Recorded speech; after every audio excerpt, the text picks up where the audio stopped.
Whether or not you know, or think you know, the real-life story of Dana Higginbotham, about her 5-month abduction and torture, about her famous playwright's son transforming horror and art in testimony, about the actress who gives voice to unthinkable trauma without uttering a single word, Lou. In tandem with Tina Satter's equally captivating Is This a Room, they share, on alternate nights, the stage of the Lyceum Theatre. Dana H. is, as much as anything, an example of the weird and unexpected space made on Broadway by a pandemic-reduced roster of productions.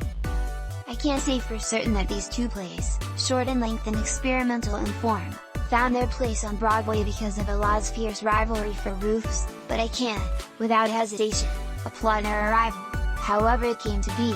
I mentioned that the actress here, the magnificent Deirdre O'Connell, doesn't speak, but that's not entirely accurate. But I was reluctant to use the phrase lip-sync too early. The art form's usual connotation of comedy and or deception doesn't apply here.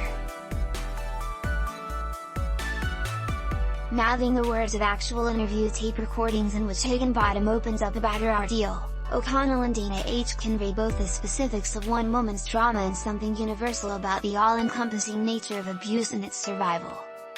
Some background: in 1997, Dana Higginbotham, a psych ward chaplain in Florida whose rough-and-tumble background helped her carve a sort of speciality niche among the mental patients, meth-addicts and ex-convicts who required her aid, had just divorced her husband, saw her only child Lucas off to new.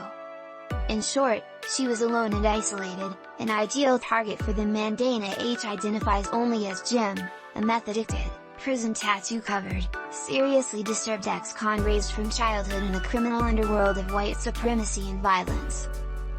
After Dana offers him kindness and recuperation following a horrific suicide attempt, a raving Jim shows up at her home one late night, beats her unconscious and abducts her, an event told in painful detail made all the more terrible with the revelation that it was merely the beginning of a 5 Monday.